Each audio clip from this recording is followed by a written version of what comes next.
one nation. One Namibia, one nation. All protocols observed. Good evening, ladies and gentlemen. My name is Nangula Shejavali, and I'll be your moderator this evening as we explore the important topic of how our President, Dr. Hage Geingob, has fared during his first 100 days in office.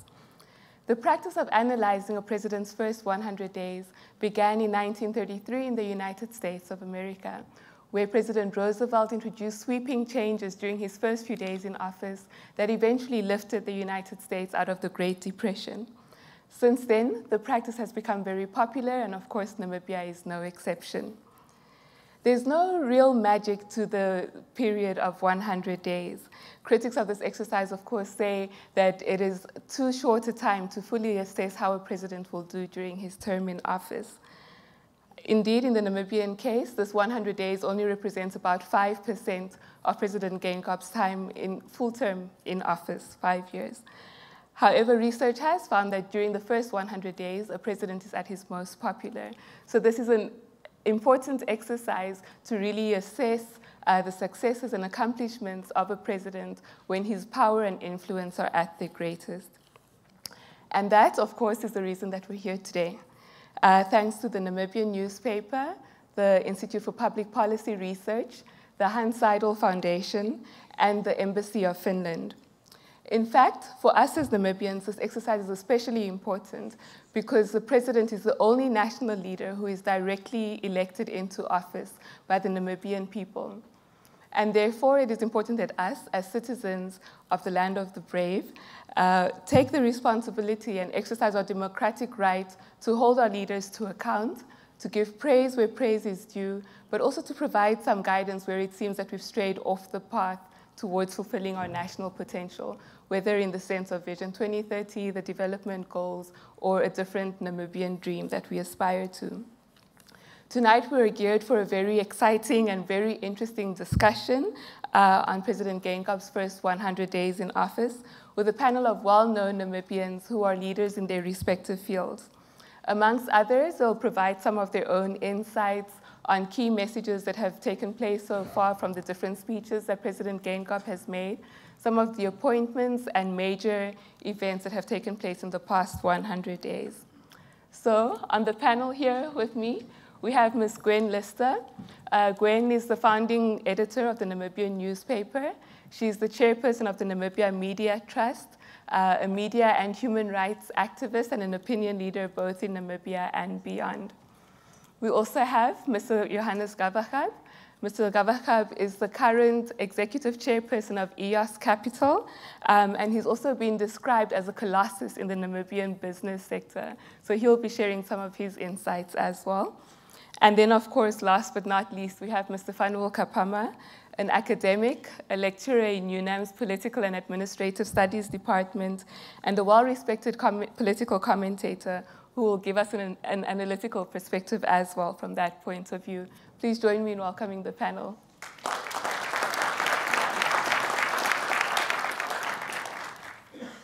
Okay, so as we move today, the format for this evening will be as follows. First of all, you'll need to endure me for about 10 more minutes, and I'll go through a timeline of President Geingob's first 100 days in office, looking at some of the key events that have taken place so far. Then we'll turn over to the panel. Each of the panelists, starting with Mr. Kaapama, and then Gwen Lister, and then Mr. Gawaxab, will be given 10 minutes to share their assessment of the president's time in office so far. Then we'll hand over to you all in the audience and also to the audience on social media who are interacting with us via Twitter and Facebook to share your questions, your comments, and some of your views. And then finally, we'll have 5 minutes for the panelists each to wrap up, provide some closing remarks. I'll do a closing, and then finally have the ambassador of the Embassy of Finland say a few closing remarks as well. The webcast will also be done by that time. That will be at 8 o'clock, and then we'll open up, if necessary, for more comments from inside the house. But I'll move on to the PowerPoint presentation right now to take you through the timeline of President Geingob's time in office.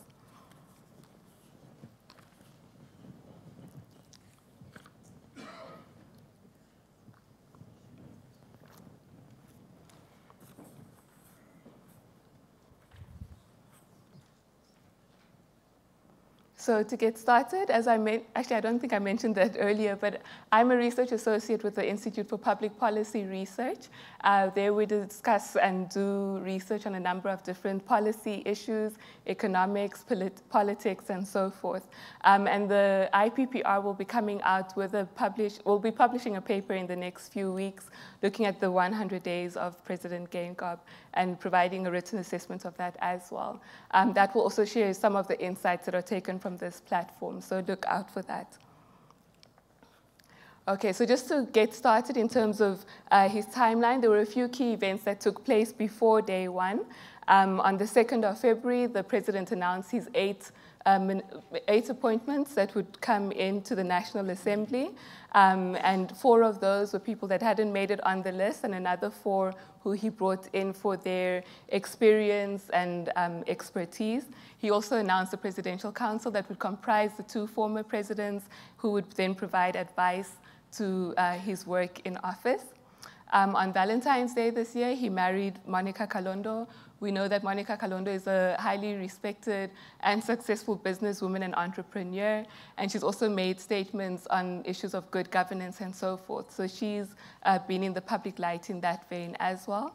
On the 16th of February, he put out a deadline for SWAPO MPs to hand in their CVs, and we know also that he named and shamed those who hadn't submitted their CVs by that deadline. On the 11th of March, the Vice President, Nikki Yambo, Prime Minister Sarah Kugongelwa Madila, and the Deputy Prime Minister, Netumbo Nandi-Ndaitwah, were appointed. And that was also groundbreaking for Namibia in the sense that we had our first female Prime Minister.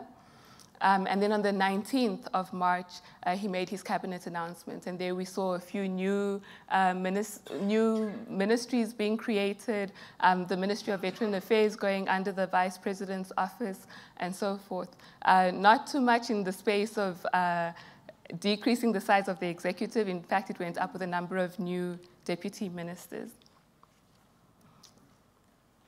Then on day one, we had the president's inauguration. There he emphasized the idea of the Namibian House, saying that all Namibians should feel included and welcome in this new Namibian House. He continued with the SWAPO mantra of peace, stability, and prosperity, saying that he would be the president for prosperity, and then also emphasizing the focal point being the eradication of poverty and getting rid or addressing inequality and hunger in the country. A couple of other key events in March were on day 5, he appointed Saki Shangala as the Attorney General. A positive in this sense is that he's a young, smart Namibian taking a very key role. Of course, we also are aware of a number of constitutional amendments that took place late in 2014, for which there was a lot of controversy and debate going on. Day 11, his first cabinet meeting, he makes the first announcement about the pension increase to 1,000.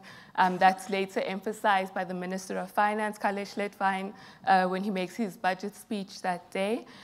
So he points out the pension increase and then also announces free secondary school education. Free secondary school education is, of course, something that had already been starting to be prepared under Pohamba's administration, but it will have to be implemented under the current administration. He also noted these priorities being inclusive growth, wealth creation, poverty reduction, and service delivery. In April, a number of other key events taking place. First, on the 2nd of April, he allowed Marina Kandumbu into the National Assembly. We know, of course, that this was a controversial thing because of the charges of corruption leveled against her and the fine that she received for that. But it was said that for the sake of inclusivity, she needed to come in. On day 20, cabinet induction, and during this week-long workshop, he announced a moratorium on foreign travel for top government officials, including ministers. This, again, was an important point, mainly because he emphasized the importance of going out into the regions and having ministers familiarize themselves with the plight of Namibians in our country. On day 28, he made his first state visit as a president, and he went to Angola, which is an emerging giant in the region, so that was an important visit. And the Baines hydropower project was also discussed during that time. And then on the 21st, he made his first State of the Nation address. And this was important for a number of reasons. First of all, he expounded on the Namibian house analogy, talking about the renovations that need to take place in the house, about Namibians feeling welcome, hopefully in all rooms. And I'm thinking of this discussion, for example, as Namibians at the dinner table, taking part in this discussion of being in the Namibian house. So this is an important event in itself.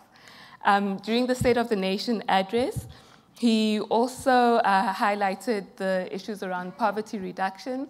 Of course, we would like to see more precise detail around those issues, and we know that Kameta has a long road ahead of him in terms of stating exactly what the measures and so forth will be for poverty eradication. He touched on land, more highlighting some of the challenges that are set before them, and I think this is a time when a lot is going on, or a lot of discussion and debate going on around housing, land, servicing of land, and so forth. And in his speech, he also had a strong Pan-African message, which was very important at the time because it was very different from what President Zuma was saying in South Africa, especially with the issues of xenophobia taking place in his country at that time. And then finally, in April, he attended an extraordinary summit of SADC heads of state and government, where I think it was a moment to introduce himself as a new president in the region. In May, I think the major highlight over there was the declaration of assets on day 61. That was on the 20th of May, 2015. Both the president and his wife declared their assets, showing the public that they had a combined worth of about 111 million Namibian dollars. This was, of course, a very welcome move. I think the big issue here is really just how this is going to play out, and maybe the panelists will say a bit more about this, how it will play out in terms of other government officials declaring their assets, the forms that will be used for this, the rules, timelines, and so forth. Day 63, he made a visit to Tsumkwe, which is the second most impoverished region in Namibia, or place in Namibia. And there he spoke more to the grassroots level and also sort of taking or setting a precedent in terms of getting other top government officials to visit the regions and understand what was happening at the grassroots level. Day 70, he attends the inauguration of President Buhari in Nigeria, also important because Nigeria is a giant on the continent, both economically and politically in many ways. And then on the 30th of May, that was the deadline for ministers to provide their declarations of intent. And again, he named and shamed those who had not gotten their declarations in on time, but also praised those who had gotten them in much earlier than the deadline. The declarations, of course, are yet to be made public, although we're hearing that they'll be incorporated into some of the performance agreements that will be signed with the ministers. And then that brings us to June. Day 73, the 1st of June, he appoints Yvonne Gawaxab as the chair of the Law Reform and Development Commission. Again, a positive here is that we're seeing a young Namibian taking a very important office and also coming from an academic background. So this was an interesting and important move. On the 3rd, of course, he hosted the Brave Warriors for lunch. We all know that the President Geingob is a huge soccer fan, and so this was no surprise that he made some effort to recognize the players for what they were doing. In addition to hosting a lunch for them, he provided or made available 50,000 for each of them following that win of the COSAFA Cup. On the 10th, he signed the Sharm el-Sheikh Declaration in Egypt. This has also been called the Cape to Cairo trade deal, which is supposed to ease trade within the continent. So we're not sure how soon we'll see this coming to fruition, but symbolically, it seemed to be an important event that took place. Day 87, he attends the AU summit in South Africa. There, he doesn't deliver his speech, but of course, he issued his prepared speech to the press here. One of the major issues that came out was his criticism of the International Criminal Court, saying that it was becoming an abomination and for African countries to step out if it was going to continue along that path. And then day 95, De Beers pays a courtesy call on the president. Important because of the contribution that diamonds make to our economy. We're still not very clear on what the contents of that deal will be, and hopefully these will be made public soon.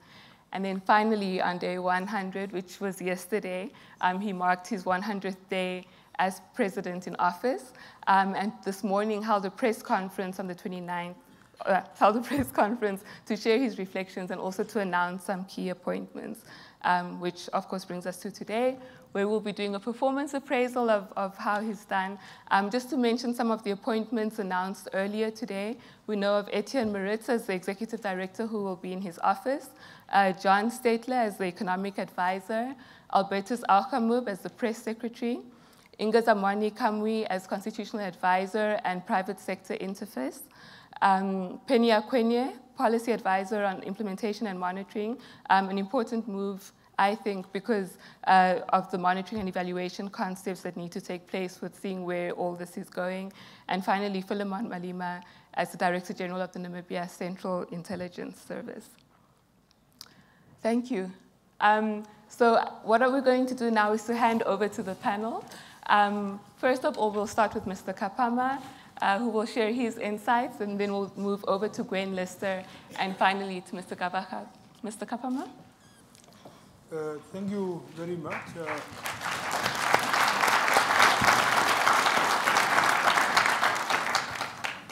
Thank you very much.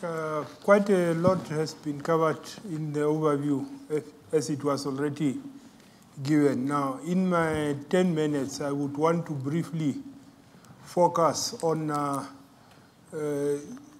the president's style of doing things, what we have seen so far. Mind you that for some 12 years he was prime minister and then also served as minister. So what is very important is, has it been business as usual the way we have known him as prime minister, or there are some very clear sign of a style, a presidential style that we may remember him for? And then, of course, I would want to focus on the policy, the substantive policy vision that he has projected thus far, critiquing what we have seen and also perhaps expressing expectations of what one would have wanted to see. Now, of course, when we talk of style, I think one of the key issues that we have seen is that we have seen a large degree of openness.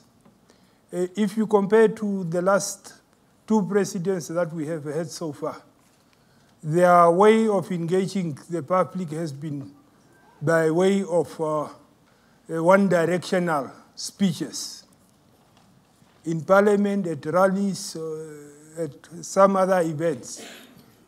In these 100 days, we have seen 5 press conferences, starting with the first press conference where he announced that before he takes office, he's going to have 3 press conferences. Of course, it was reflected in the short overview by Nangula,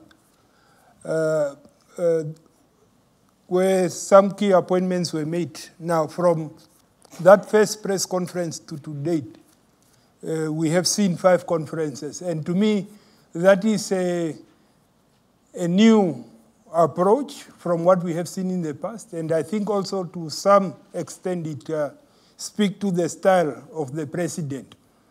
Now, of course, the good thing is that it's good for openness, for dialogue with the people. But sometimes the president may dictate what he says, but he cannot dictate what will come from the public. And I think the lively debate that we are seeing in the media, especially following his declaration of assets, he said what he wanted to say. And the media and others have followed with quite a lot of questions. So this is something that I hope the president can sustain beyond the first 100 days. That will become a hallmark of his presidency for the remaining days. Now, the most interesting thing also of this dialogue through the media. Now, I'm deliberately talking about the media because the president also have gone beyond the traditional press. There are quite a number of dialogue and announcement that have been used or put forward using social media. If we recall that when he did not make his speech at the AU summit in Sandton, the first platform where he gave his reasons was on his Facebook webpage. And also over this weekend, there was an interview that he gave with the Namibian. And when he realized that the Namibian maybe was not publishing it or was about to publish it, he released those questions that were put to him and the answers that he put forward. Now, to me, that is also very interesting. It's a very interesting development because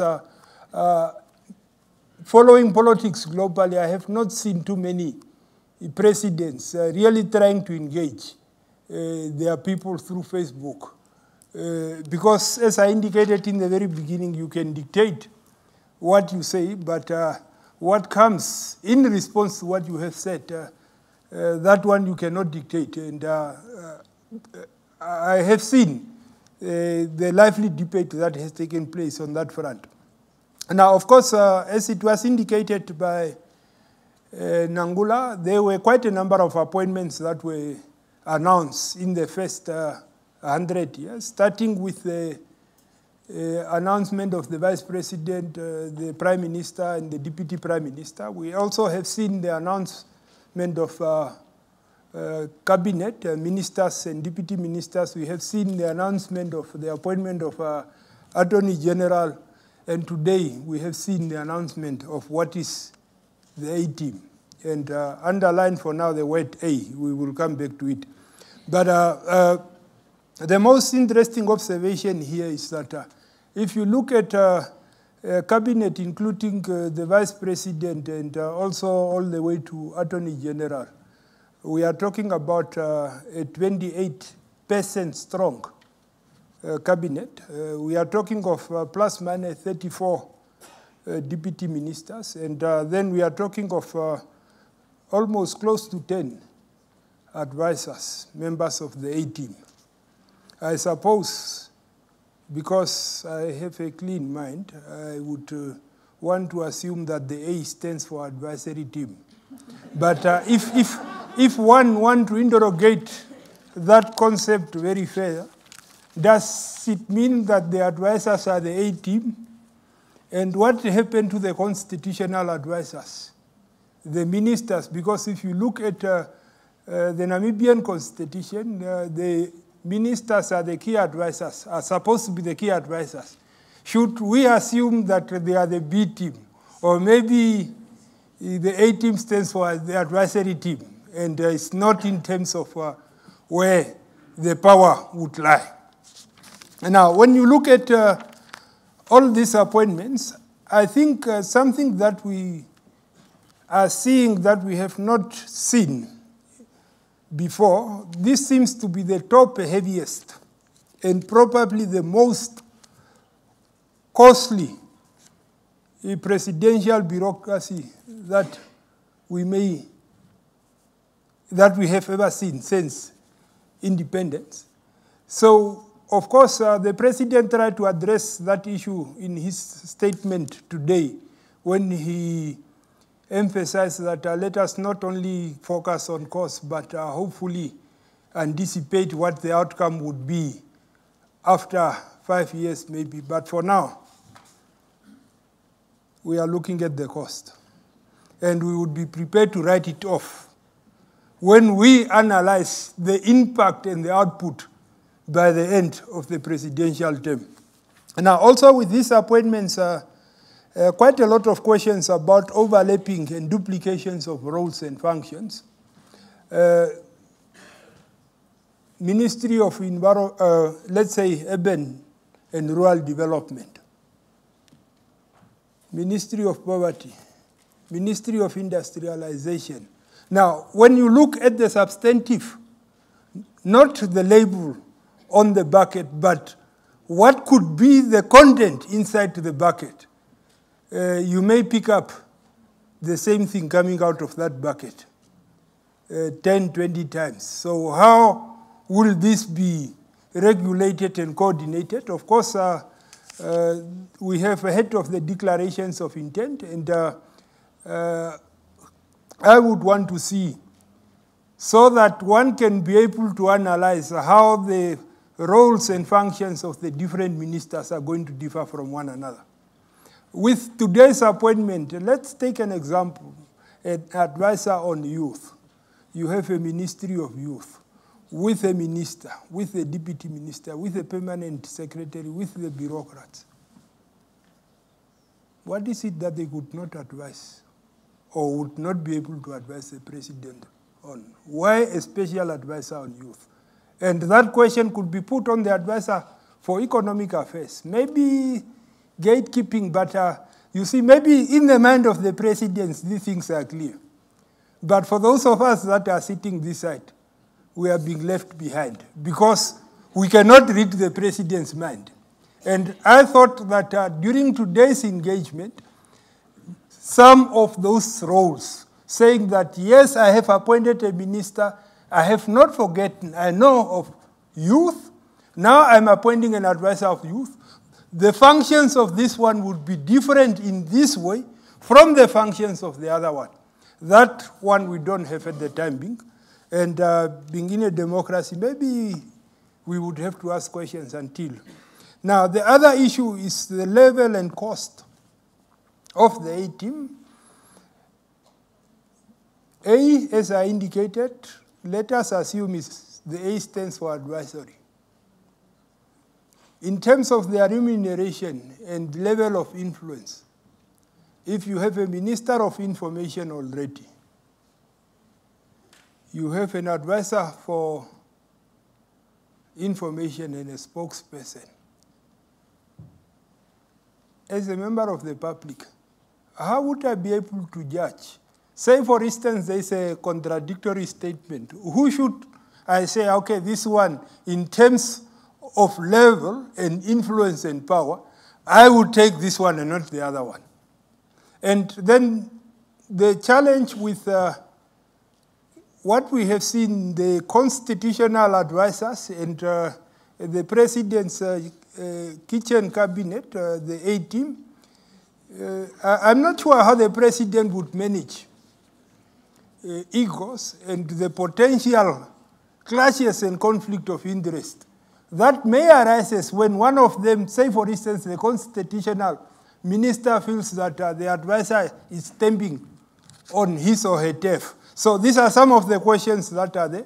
Another issue that I think it's very interesting and which Nangula did touch on is the issue of deadlines, naming and shaming. To me, that is a very positive development in the sense that we have to, or the president is trying to take his cabinet and public officials from this issue of business as usual. Quite a number of policies are taken, promises are made, but the timelines to many of those things are not clear. So I hope it's something that the president would be able to sustain. Then let me skip some of these issues. Now, of course, the declaration of assets and interest by the president is a very positive development, in my view, in the sense that if you look at rules that have been in place, both for parliament and for civil servants, they have been in existence, but we have not seen the forceful driving through of the requirement, especially when it comes to the declaration of conflict of interest. Now, the president constitutionally or by law is not required to make that announcement. So making the announcement, in my view, was his way of putting pressure on others, or even maybe leading by example. But then, of course, the fight against corruption entails a bit more than the issue of conflict of interest. We have seen that in terms of the constitutional amendments, the Anti-Corruption Commission is a constitutional body now. I applaud to that. especially the provision in the Constitution that it is supposed to be independent and impartial. But if you look at the law on the Anti-Corruption Commission, especially on the appointment, appointed or recommended by the President and then confirmed by the National Assembly. Independence, one may have questions. So if one compares that to like the appointment of judges, Judicial Services Commission put names to the President and then the President have to work with the confines of that recommendation. To me, that is a gray area that we may have to look at. Mr. Kaapama, I'd like to ask you to wrap up. Maybe a few seconds if you have any final thoughts. Yes, now I think the other issue on anti-corruption is the whistleblower, giving them more strong statutory requirements, the right to the information bill, which is stuck on the drawing board.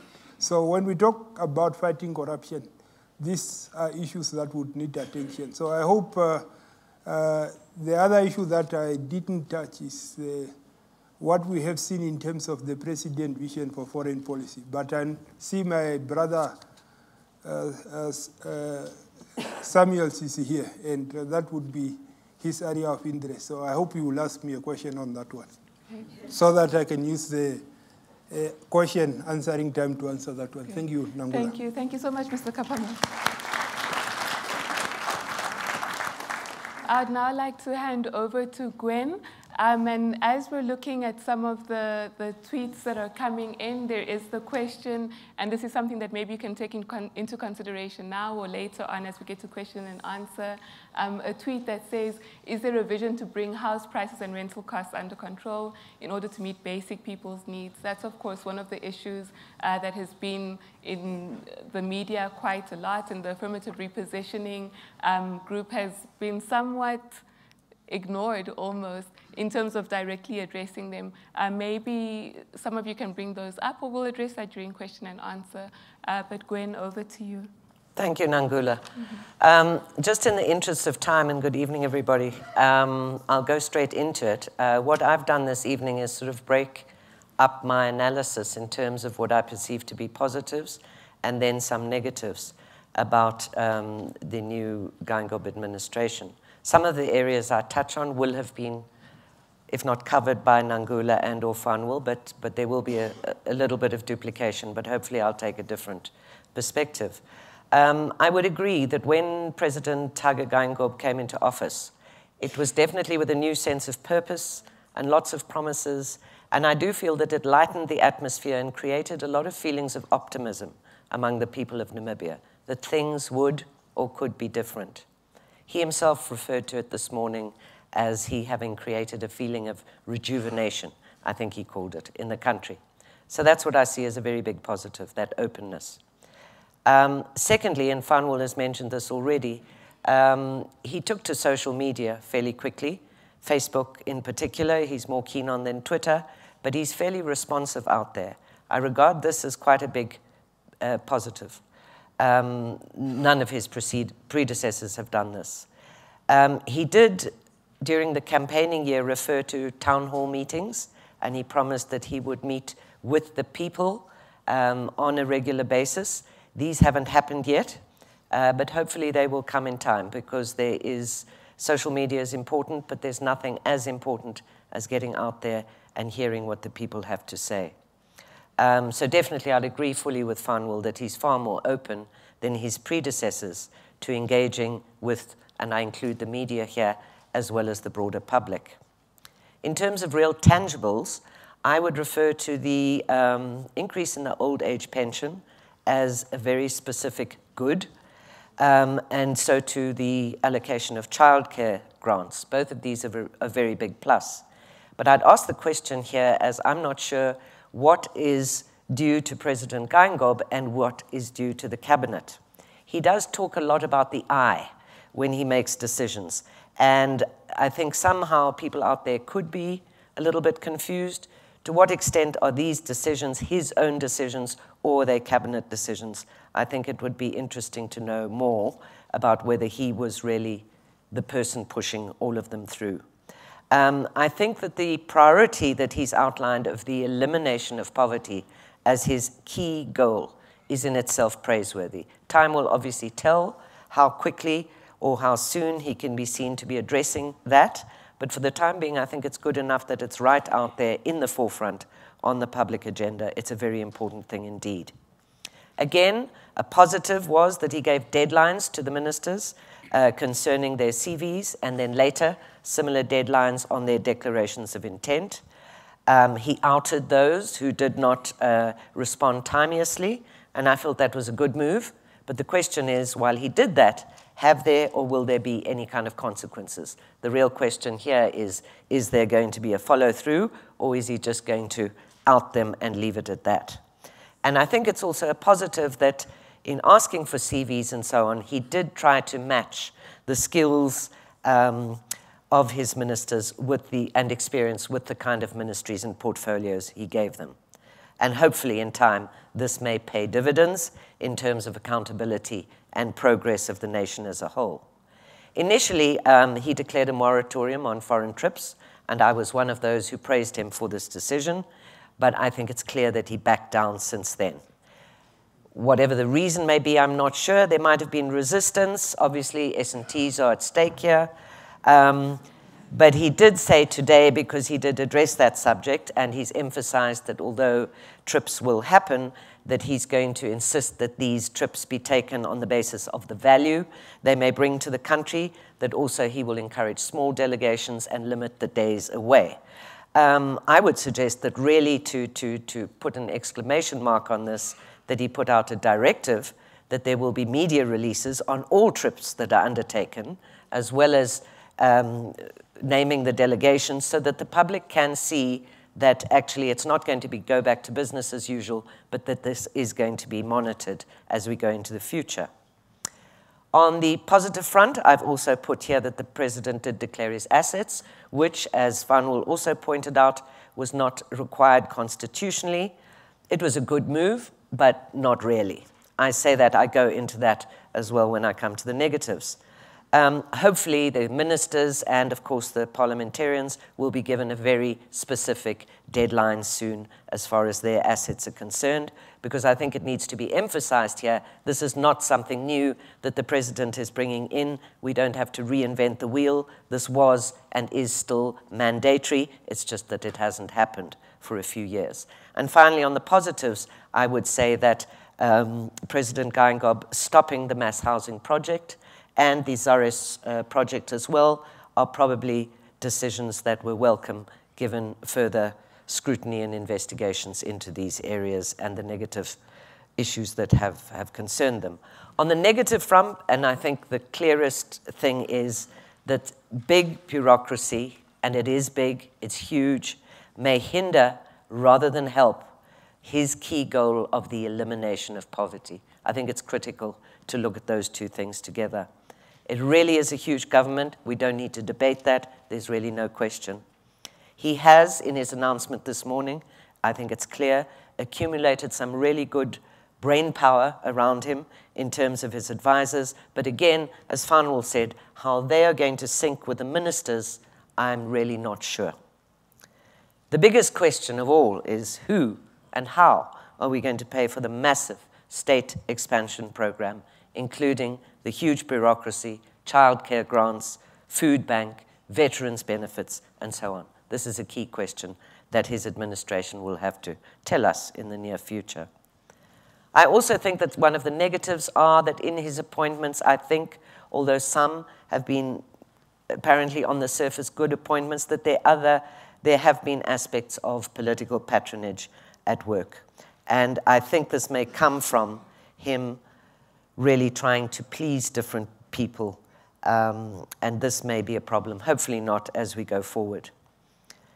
I was, as I say, positive about the moratorium on foreign trips, but almost immediately he softened that moratorium, and he himself has already been to Angola, Zambia, South Africa, Mozambique, Nigeria, Egypt, and so on. Granted, All these have been continental trips. They have not been outside the continent. And I take his point that he mentioned this morning, that he does want to get to know the region first, and we will see. Perhaps that could turn into a positive.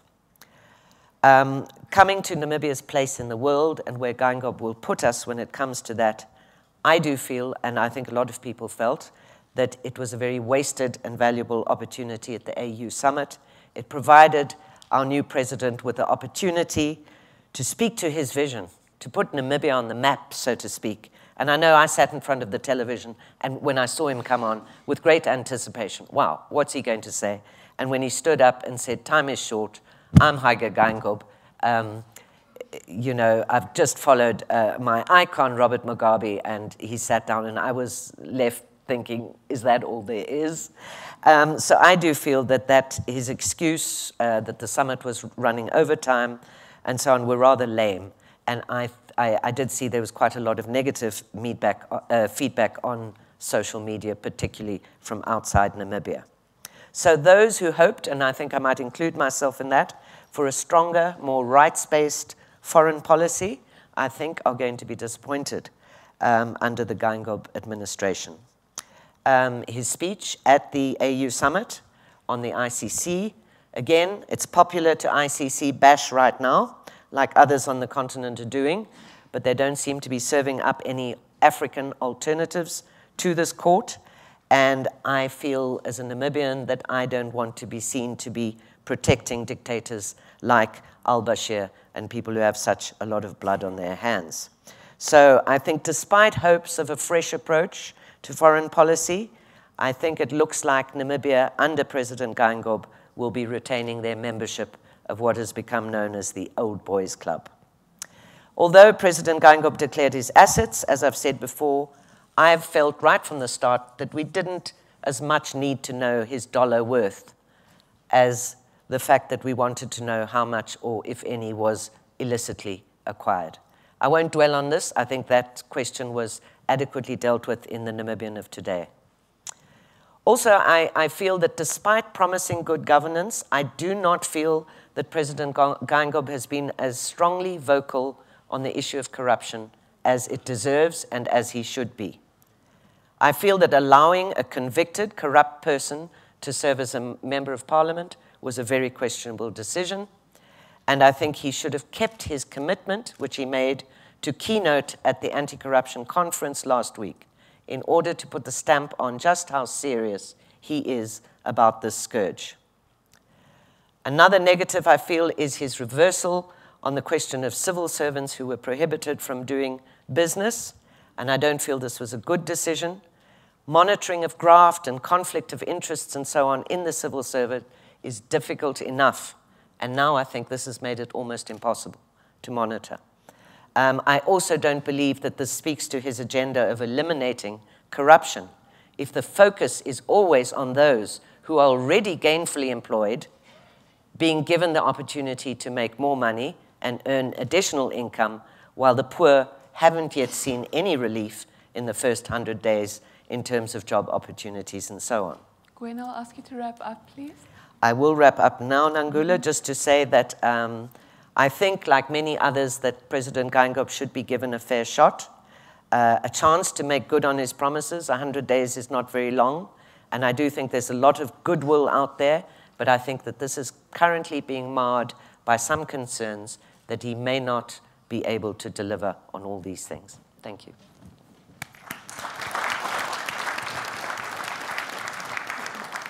Thank you, Gwen. Another tweet that has just come in, somebody tweeted, the Namibian house social safety net should not only catch, but allow for a push upwards.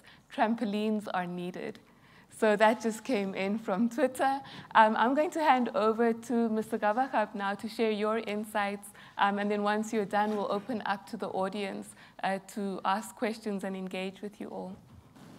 Thank you very much, Nangula. It's not easy to follow two eloquent speakers that have covered the ground almost. I'll have to improvise here. I think modern presidents are judged for their ability to set the agenda and to articulate the vision in the first 100 days. What President Geingob has done in the first 100 days is he has articulated the strategic priorities and he has set the broad vision for the country.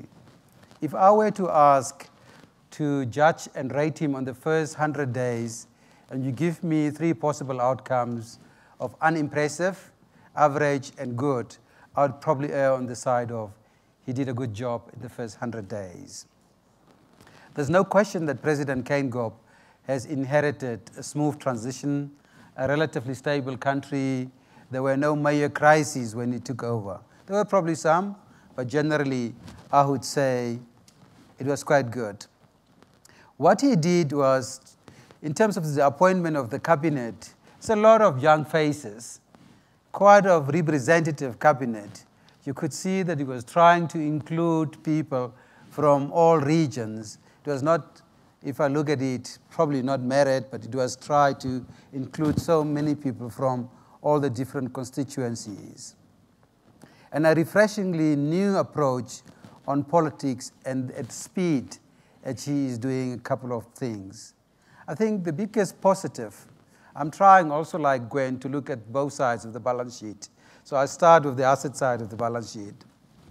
So his biggest achievement thus far include clarity on broad strategic priorities about where the country should go, inclusiveness, fight poverty, fight income inequality. Those are sort of big, it's quite clear where he wants to take the country. And he also put things in unity, things that many of us see as opposites and impossible. So he managed to do that. You know, if you view the president's first 100 days in terms of policy decisions, visits, and announcements, I probably think the first one, the asset declaration, it set the right tone at the top. Although many people said, you know, it's probably not the right thing in Namibia, I think he set the right tone at the top. As far as policy direction is concerned, as indicated by the budget, I think it was quite a conservative budget that we had. If I talk about the national budget of the country, we had expenditure of about 67 billion Namibian dollars. We had a deficit of 5.3% of deficit of GDP. So it's relatively, when we did the budget, it was quite well managed on a macro level, a budget that many people can say, these guys are doing a good job. I think the appointment of Carl Sledwine as Minister of Finance is somebody with the necessary background. He has been there as Permanent Secretary, as Deputy Minister, and he has done the right thing. The appointment of Tom Alwendu as Minister of Economic Planning and National Planning, it's quite good appointments, those. The appointment for Kanjotha also is a technocrat in mines and energy. So those were quite good appointments that he made. If you look at his visits, as Gwen said, it would seem he is restoring Namibia's leadership on the subcontinent. It seems to me he's trying to be the go-to person for SADC. You know, if you look at the emphasis so far on foreign policy, particularly on the countries he has visited, he went to Angola, he went to South Africa, we went to Buhari's inauguration, he went to the AUG summit. Let's talk about not the content thereof, but you know, mere fact that he visited those areas seems to me that foreign relations is becoming a priority for the government. Also his announcements around China, his announcements around Kenya, you know, those seem to be, there's a new emphasis in terms of our foreign and international relations. By and large, to close on the positive side, he avoided key blunders during the first 100 days. There were not major blunders. What are the concerns? I think from an economic point of view, the first one is the energy issue. I think we need to be much more bolder. I would have expected the president to be much more bolder in terms of, we know Kudu is a long-term solution, and we have got the stopgap interim solution for the country. We need to move with firmness, with speed, and some boldness. One would have expected the president to do that. I know currently there is an investigation by the African Development Bank to look at the options and give an independent opinion. But you know, we need to move as a country much more faster. The president has got broad sort of strategic priorities. I wonder whether there's alignment between those strategic priorities and execution by the ministries. You know, do we have the capacity to execute? It's one thing to say we're going to fight income inequality, we're going to reduce poverty, but I do not see specific action plans coming through the different ministries at this point in time. Maybe it's early days. I think the capability to execute is going to be a big thing for us. For his critics, his silence on the funding of the mass housing thing, it was good to stop it. But you know, there's no clarity around how mass housing is going to be funded in our country. It's a well thought through, very good idea to provide housing, but how we're going to fund this thing is not well thought through. So he's also moving so fast that he could be accused of not consulting properly. We need to scale investment in the country. It's one thing to try and reduce poverty, but if you have got this massive bureaucracy in terms of your government, you want to fight poverty, and you do not grow the cake in terms of the income, I wonder how we're going to try and fund all these things. At some point, we need to say, do we have the money and capacity for all the nice things that we want to do in our country? And I think what Kaapama and Gwen has touched upon, President is to navigate the relationship between his advisors and the cabinet. Constitutionally, the advisor to the president on legal affairs is the Attorney General. Constitutionally, the advisor of the president on media is the Minister of ICT. So I've seen a country like Uganda. Uganda has got more than 100 advisors for the president. And there is, I don't say Namibia is Uganda, but they are more powerful than the cabinet members because they are so close to the president. And I hope there is going to be clear navigation between the cabinet members and the advisors that we have seen. I think, let me stop there. As far as pensions are concerned, it was quite a good thing. You know, everybody is saying from 600 to 1,000, it was a big bang, and everybody is thankful about that. I was wondering whether he couldn't sustain that good news, take it from 6 to, say, 900 or 800, and next year take it to another 100. By doing that, he probably achieved two things. The burden on the treasury would have been different, much more easier, and he could continue this good news. Next year, another 100 or something, instead of just giving bang, and it's over and done with. Probably, I don't know when they're going to see another increase again. So let me stop there, and hopefully we can engage at the later stage. Thank you, Mr. Gawaxab.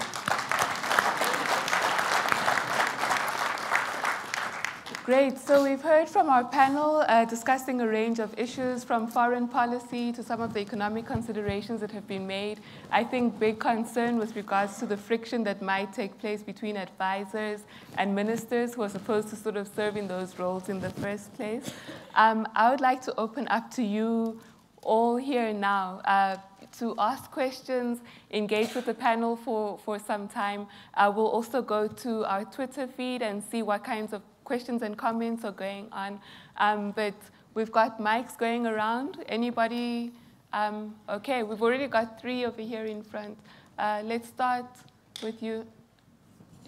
Sure. Yeah, thank you very much. I would like to take the challenge from my brother Kaapama. And I would like to comment on the foreign policy. I think given the background, the political background of Dr. Geingob, I mean, he has been a representative of SWAPO at the United Nations in New York.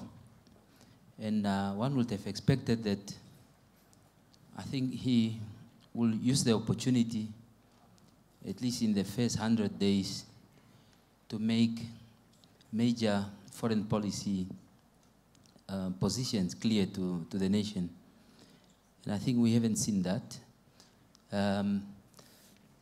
Currently, there is the world is debating the issue of the United Nations Security Council reform. Mm-hmm. And I think I would have expected that the President would have attempted to address that issue as to how Namibia, as small as we are, but with the necessary resources that we have, I mean the intellectual capacity, how we can go about to influence the reform as per our expectation. The other thing is the economic diplomacy that has been embraced by the previous administration. I think we have also not seen that aspect of economic diplomacy, how the President see it, how Namibia will go and engage the rest of the world in terms of the economic diplomacy. And I think these are positions, I think, that the nation may still expect, I think, the President to make himself clear. Then lastly, I would just like to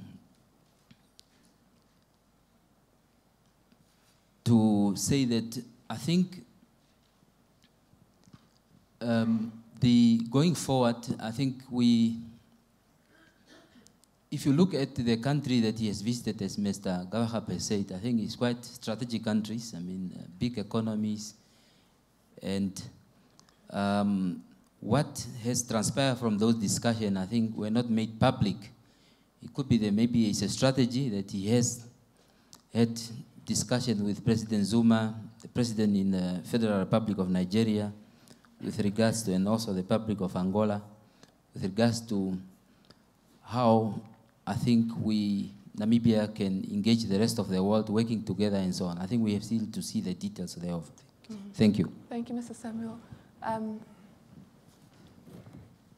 And may I ask you to please keep your comments very brief so that we have enough time to engage the panel and to engage social media as well. Thanks for the platform. The 100 days of Hage Geingob so far has been exceptionally breathtaking, because each and every time we see something new coming up. And I like the way he does his politics, because he could not get his technocrats close to himself with the appointment of the 8 extra MPs. So he sneaked them into the kitchen cabinet that is being mentioned by Mr. Kaapama, which is a very smart move, because you don't want to make mistakes. When you want to change things in a country, you would need to have good advisors, not those that you have been given by the political front, but the real good advisors. So I think that's a very good plus for him. But the most important aspect is that concern me a lot is his ministries are like a jungle. There's no interaction. There's no somewhere where they meet.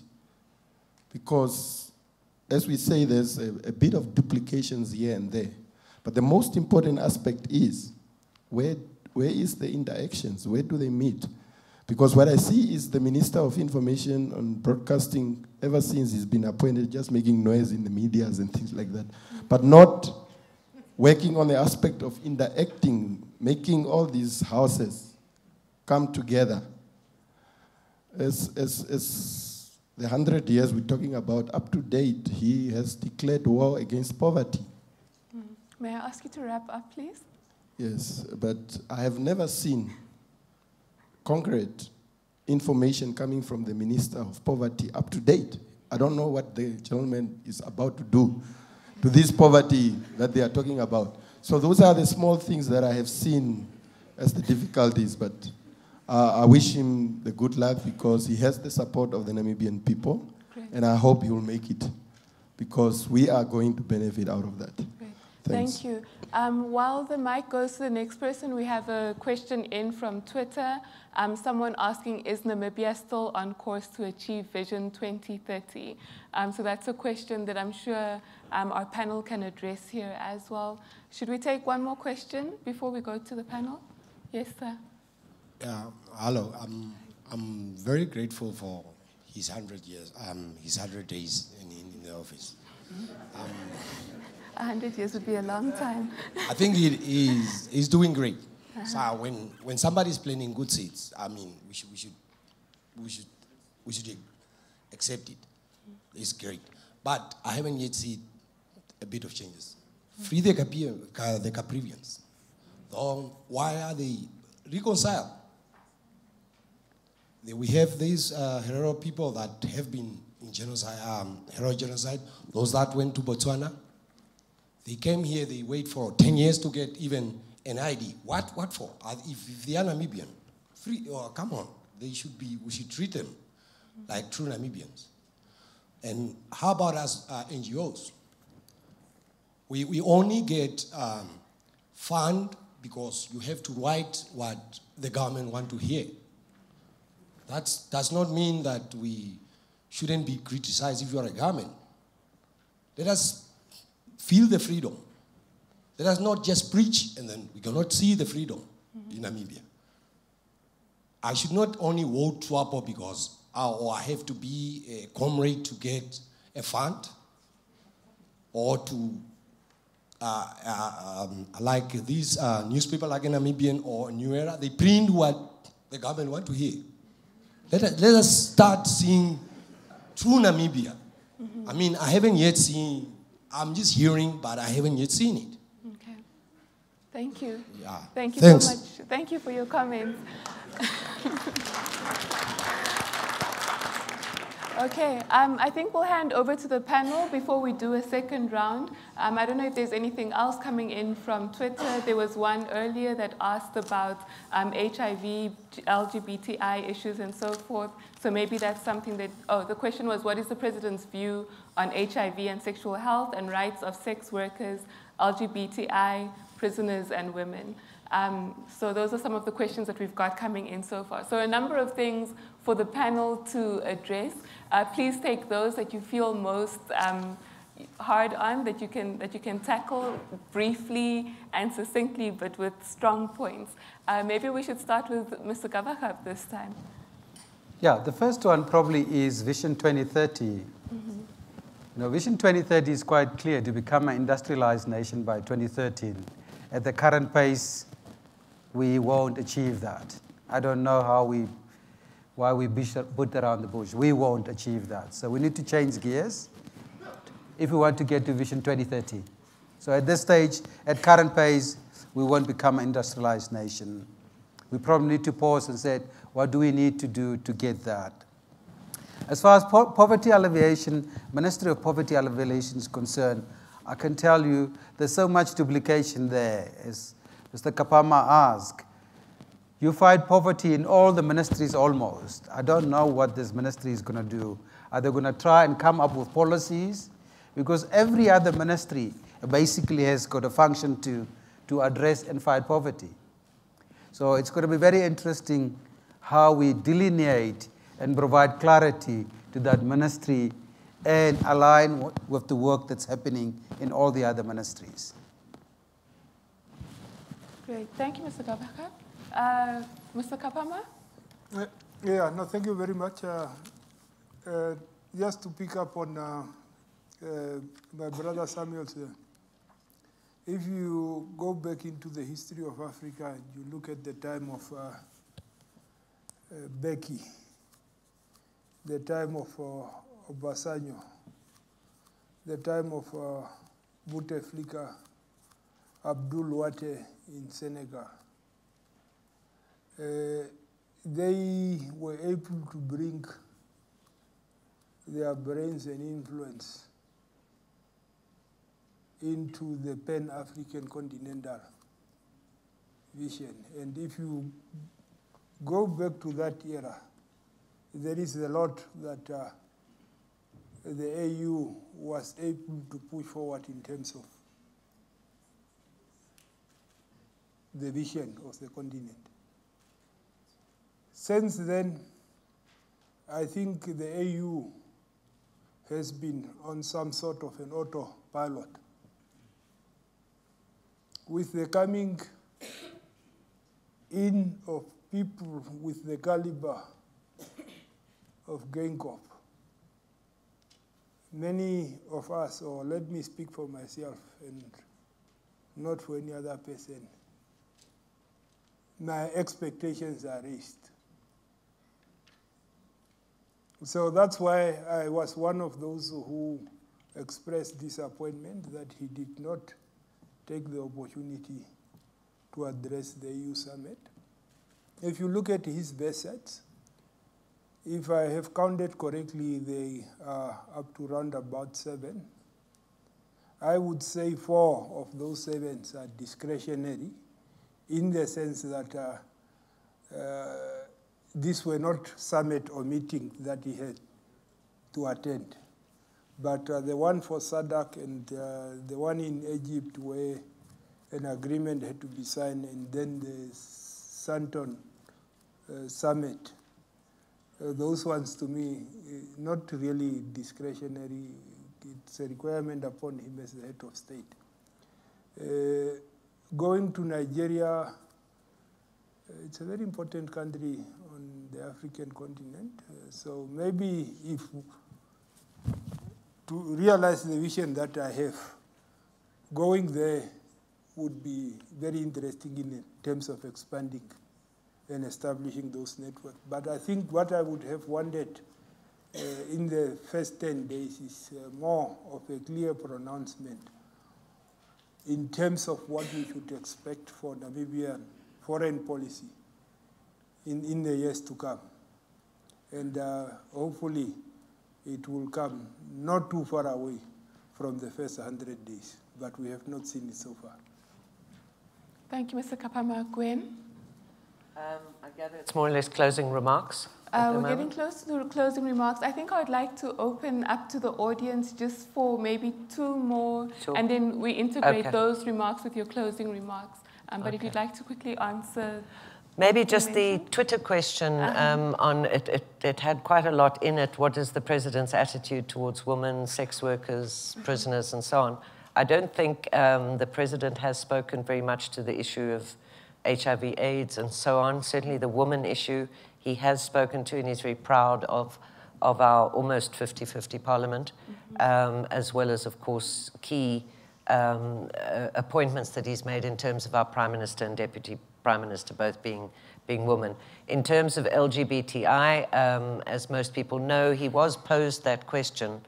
I think it was at a press conference prior to the presidency, and he was very dismissive of that question, basically telling the speaker that, as far as he knew, nobody has been prosecuted or arrested in Namibia for that. And of course, as we all know, Namibia's position in law is still that certainly sodomy is a crime in Namibia, and that we haven't followed the example of South Africa, and it seems to be soon to be Mozambique in terms of this issue. And the president does seem to be a little bit dismissive of the priority of this issue in the context right now.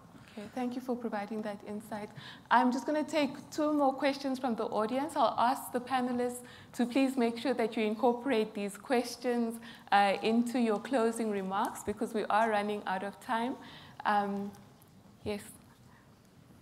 Yeah, thank you. I shall be very brief. Yes, sir. Yes? Yeah. I'll be very brief. And mine is a question, not a contribution. One of the catchphrases of the new administration, President Geingob, is one of inclusivity. The subtext of that is that we didn't have an inclusive government until now. On social media, in response to the notion of inclusivity, what one has seen so far is people from different parts of the country petitioning for people who look like them to be included in the administration. Yeah, I don't know whether there is something more than inclusivity than me asking for somebody I'm from Usakos, asking for somebody who looks like me to be part of the government.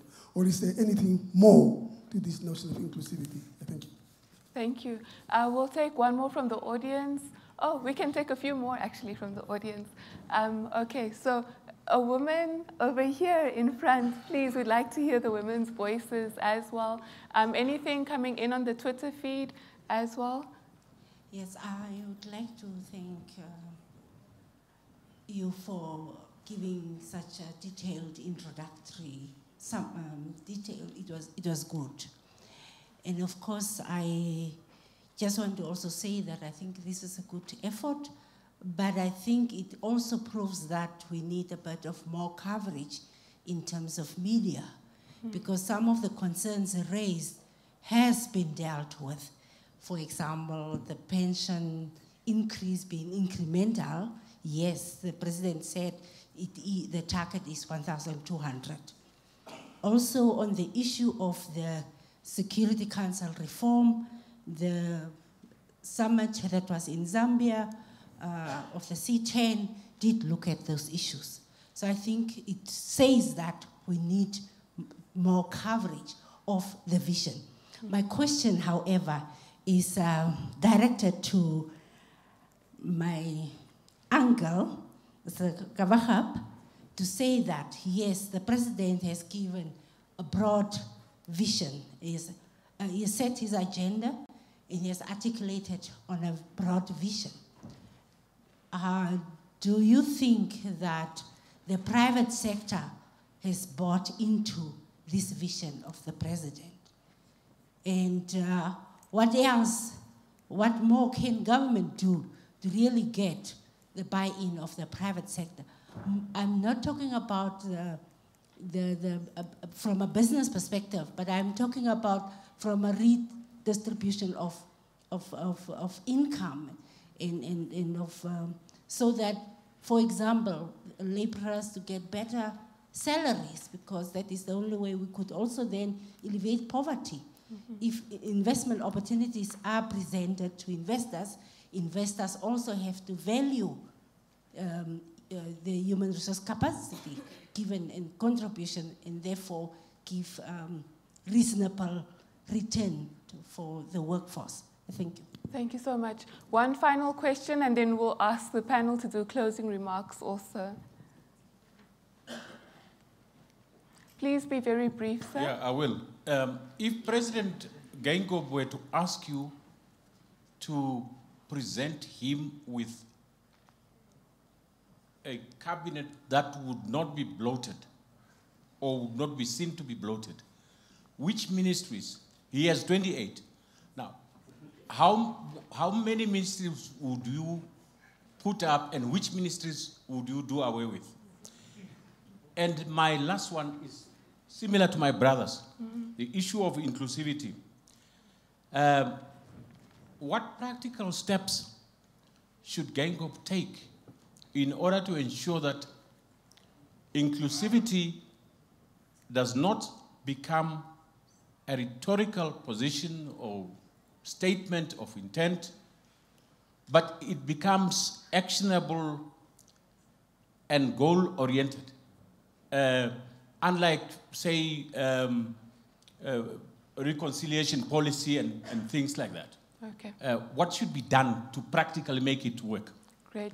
Thank you so much. I'm going to hand over to the panel now. I'd ask the panel that you incorporate your closing remarks or incorporate these questions into your closing remarks. If you could please also be brief in your closing remarks. You have 3 minutes each because we allowed the audience to give a little bit more insights and to contribute a bit more. And I'll start with Gwen this time. Okay. With your closing remarks. Just to start out possibly with a question of Raj, just briefly to touch on that the question about how many ministries would you let go and how many would you keep. Obviously, time, we're on a constraint here to talk about the ones that, but certainly, in my view, there are a lot of ministries that shouldn't be ministries, that could be directorates in the office of the president or somewhere else. I include, probably unpopularly for me, but things like Veterans Affairs and so on. Even the Ministry of Information. I'm not a fan of a Ministry of Information, and I see that as a relic of an old order. So, yes, to answer your question, there are a number of ministries that could go or certainly become directorates or subdivisions of other ministries. I think finally the sort of big question for President Geingob going forward into the next 100 days and after really concerns the question of good governance, which he said he's committed to. And the question is, can it triumph over big government? That's a key question. Otherwise, I think he may become known as the president who wasn't quite ready with his plan. Ad hoc decisions seem to be taken on the spur of the moment, and unfortunately, they have to fit together. It's a bit like the pieces of a puzzle that don't fit the jigsaw. So the real question for me is he going to risk unpopularity to really drive home his vision? Because if he does, he is going to have to make himself unpopular. And finally, I'd mention what he said today, that he regards his promises as sacrosanct, and I'm ready to be held accountable to those promises. That is very positive. I'd say lastly, his big challenge is, and it comes in the words of Thomas Sankara, and I quote, "You cannot carry out fundamental change without a certain amount of madness.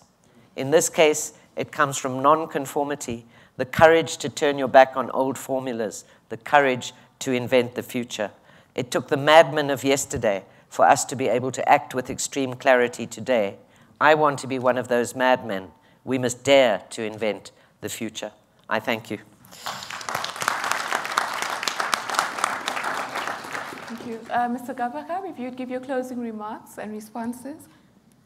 Yeah, I think the president has got an awesome responsibility on his shoulders to move the country forward. As Gwen said, we cannot move Namibia forward by doing the same things all over again and expect a different outcome. I think what he has done so far is telling me that he's trying to have a different thing. I think the big thing for me will be a coordinated effort to fund mass housing, to fund the expanded bureaucracy that we have got. And I don't get a sense that we are actually talking about how do we want to create wealth in concrete. There are broad terms about how we intend to do that. So we need a coordinated effort in that space. The industrialization policy that we have got is a good one, but it's at this point in time untested. Only time will tell. Did the private sector buy into this? I think it's very business friendly.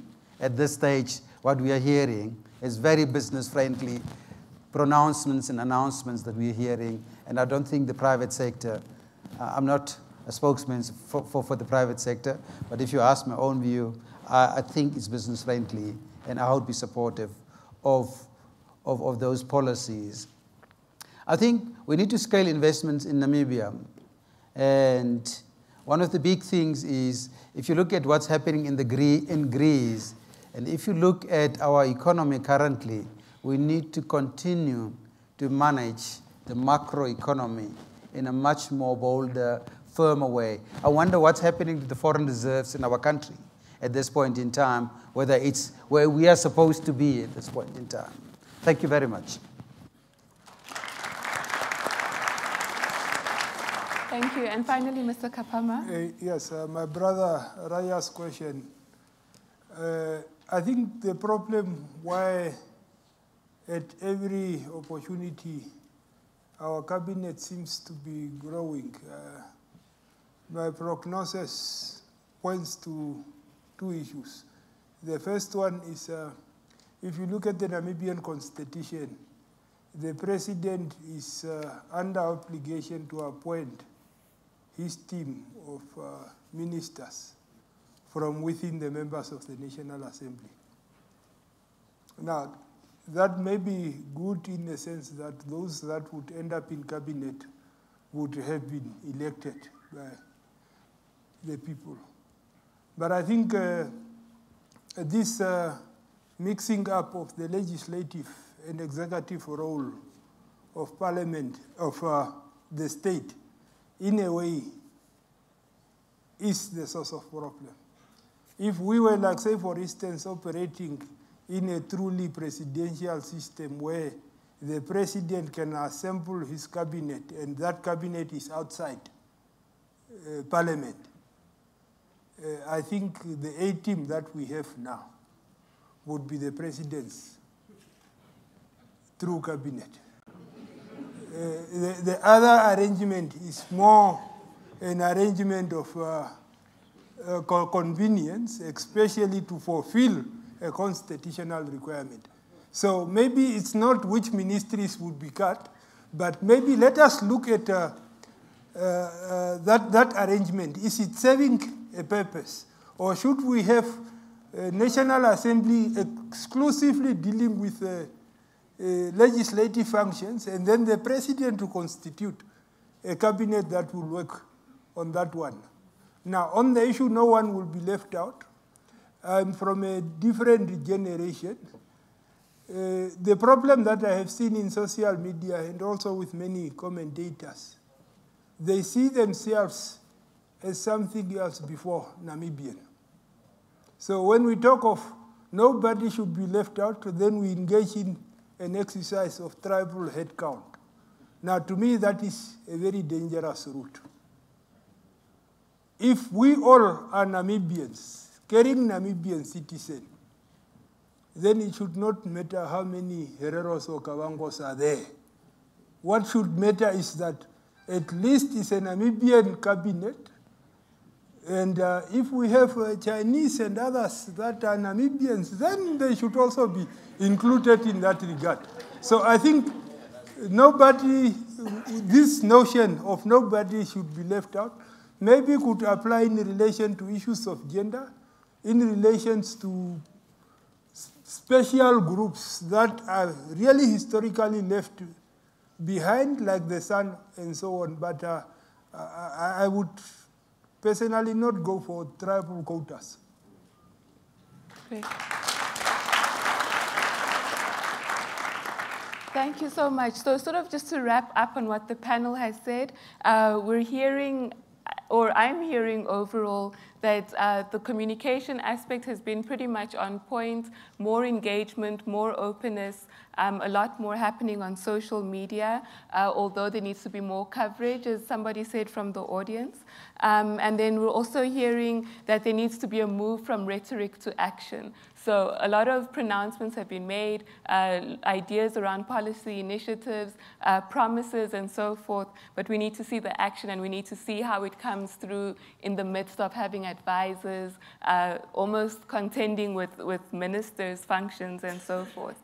I think sort of deadlines and M&E and so forth is also an important prerogative that we need to stay on, and the president, as Gwen mentioned earlier, said that we could hold him accountable to these promises. So there we need to see the M&E take place so that we can measure those promises.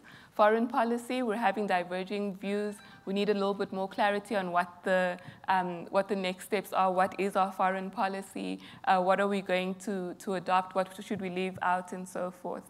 Not strong enough of a mark with regards to corruption, and I think that came out quite strongly from Gwen's perspective also. Vision 2030, at the current pace, it's not going to happen, says Mr. Gawaxab, and we either need to re-look our vision or I don't know what else to do. The AU summit obviously being seen as a missed opportunity by many, especially since it was a platform where he could engage very well with other leaders and set Namibia on the point of being a leader within the region and on the continent. I think those are probably some of the highlights that came out today. I hope I've touched on all of them. But again, let's just thank the panel for all their insights given today.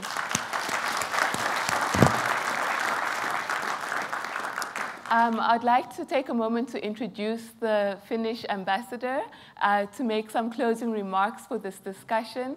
To those who are here live in the audience, if you'd like to continue a little bit more afterwards, we'll give you that space to, but for the webcast, we would like to wrap up. And I'd like to introduce Her Excellency Anna Saloranta from the Embassy of Finland in Namibia to make some closing remarks. The Finnish Embassy was one of the sponsors of this event alongside the Namibian newspaper which initiated it, and then the Institute for Public Policy Research and the Hans Seidel Foundation. Ambassador Saloranta, if you could please come up and make your closing remarks.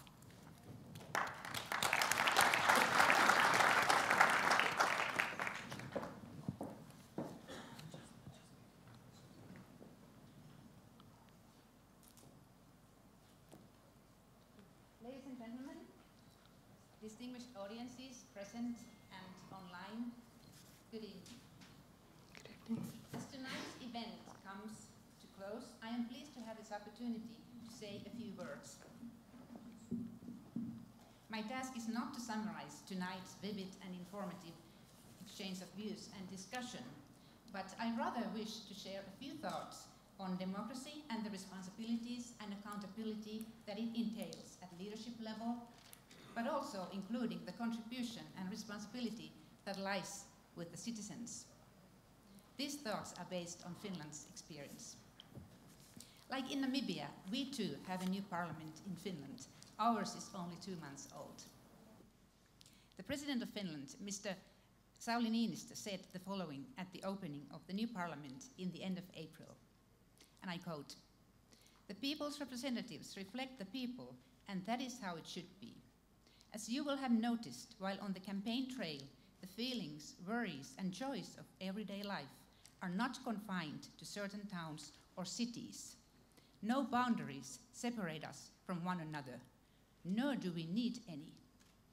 Finland has room for a variety of lifestyles and personal situations, many cultures also.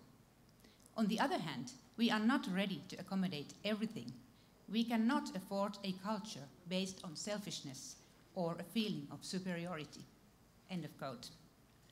Last week, similar issues of leadership and accountability were discussed at the National Anti-Corruption Conference here in Windhoek. The event steered discussion amongst the country's leaders to create a corruption-free Namibia, as stated in the vision of the anti-corruption strategy document. The high level of leadership at the conference further strengthened the message that the performance of leaders should be understood through their accountability to the citizens. The rapidly changing national and international environments require continuous reflection on whether we are on the right track. Hence, reviews such as the first 100 days in the office are useful. Obviously, a little over 3 months is a very short period to assess real progress, but it feels even shorter in the beginning of a new leadership, like here in Namibia. In that respect, the level of achievements in Namibia are indeed commendable. Reflecting on the current challenges and unavoidable changes in Europe and at home, President Niinistö stated in his message to the new parliament, "At the moment, we can only say for sure that during the parliamentary term, circumstances change in ways that we cannot predict. This brings us to a question. Should we not view it as natural that the government will present Parliament with a new program if the underlying assumptions of the previous one have changed and a new direction needs to be taken? Should we not, therefore, break the taboo of the unalterable government program? Facing up to reality is a sign of strength, not of weakness. I think this could serve as encouragement for us to grow in strength to face the reality of the development challenges and be ready to take action in order to solve them in line with democratic principles in order to build a better tomorrow for us all. And ladies and gentlemen, in the process of building a better future, political leadership is at the helm, but civil society plays a key role as an implementing agent. In countries where Finland has long-standing development partners, such as here in Namibia, the Finnish embassy has funding available to support local actors, mainly civil society, institutions, and private sector, to carry out well-targeted projects with a clear goal and sustainable outcome. It is our belief that a well-functioning democracy creates the best conditions to tackle poverty and inequality. Through the Fund for Local Cooperation, we provide support for the strengthening of democratic principles, good governance, and rule of law. And we do this by building capacity of human rights and democracy actors, by strengthening access to justice and safeguarding of human rights, by promoting transparency, access to information, accountability, and public participation. And through this particular funding instrument, we are in partnership with the Institute of Public Policy Research, and the current project, which also contribute for tonight's event, aims at, for instance, promoting better understanding of the principles of democracy through Namibia, also encouraging participation in national debates on policy issues through the creation of a variety of forums, also creating awareness of discourse among the general public about the role of Parliament, enabling stakeholders to have a better understanding of the legislation and other issues before Parliament, particularly the state of the national economy, and in so doing, to raise the quality of public and parliamentary discourse. And through the project, we also published the Guide of Namibian Economy, and actually the 2015-2016 edition is currently being worked on.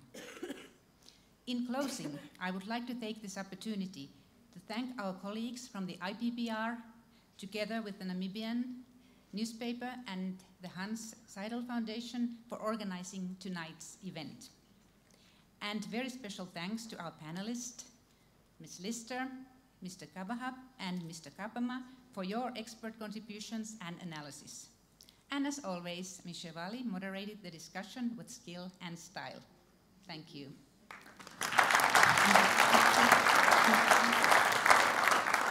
And also, warm thanks to you all, our audience here at the Nampower Convention Center, and also in social media. And of course, special thanks to the technical crew for making the webcast possible. And I'm sure we still have a lot of questions to ask, and hopefully there's still opportunity to do so and continue this discussion. But I would just like to finalize my comments by an interesting quotation. A colleague of mine in the embassy, namely, shared this with me, and it's from an internationally known leadership expert, Michael Hyatt. So I end my remarks with his words, and I read, "Everyone wants to be a leader. However, few are prepared to accept the accountability that goes with it. But you can't have one without the other. They are two sides of the same coin." Thank you. Thank you. Ladies and gentlemen, that's a wrap for the webcast. Thank you so much for joining us, to all the online audiences. Those who are here with us now, you're welcome to stay a little bit longer if you'd like to engage a bit further. But just to finish off, President Obama said when he had his 100 days assessment done that 100 days is certainly important, but 1,000 days is even more critical. And so in 900 days, maybe we'll all meet back here to see how the President has done, and that will be in a bit less than 3 years. So thank you so much for your engagement and for your time. Omake, as the President would say.